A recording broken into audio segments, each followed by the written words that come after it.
It's 1814, and America is plunged into war. During that summer, British troops sailed across the Atlantic Ocean to the Chesapeake Bay, and their mission was simple: invade Washington, D.C. Why did they do this, you might ask? Well, it's because America burned down several government buildings in Canada's capital city at the time, after they won the Battle of York, located in present-day Toronto, Canada. At this point in history, Canada was still a colony of the British, so they were not too happy about seeing one of its major cities go up in flames. And thus, it was time to retaliate. On August 24th, 1814, British soldiers landed in Washington, D.C., easily defeated the American army they were confronted with, and took control of the capital city. After that, they set the White House on fire, they set the Capitol building on fire, and they set some other government buildings on fire as well, just to retaliate.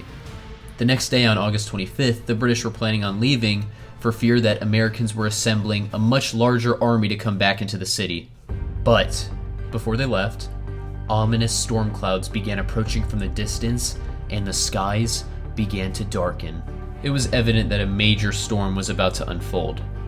But, I mean, it's just a thunderstorm. Like, nothing too out of the ordinary could happen, right? No. Incorrect. Suddenly, a tornado formed in Washington, D.C.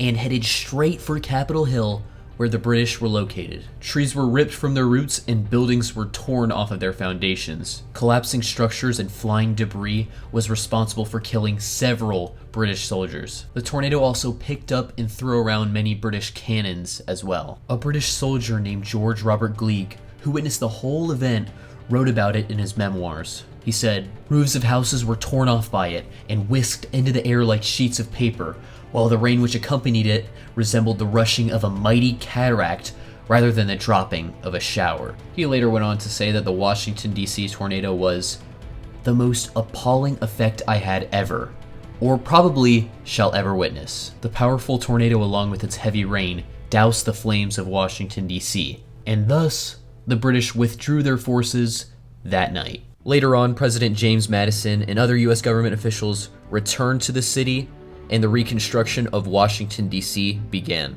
Since then, the British Army has never returned to the U.S. Capitol. And the craziest part about all of this is that tornadoes barely ever happen in Washington, D.C. Within the last 200 years, the Capitol has only recorded 9 tornadoes. But all in all, if there was ever a time a tornado came in handy for the US, it was most certainly the August 25th, 1814 Washington, D.C. tornado, which drove the British out of the Capitol and ultimately saved America. If you want to learn about what Native Americans thought about tornadoes, click this video right here. If you want to learn about all the unique tornado alleys in Asia, click this video right here. Be sure to subscribe to the channel and comment down below what videos you want to see from me next. Thank you guys so much for watching. Have a great day. Peace.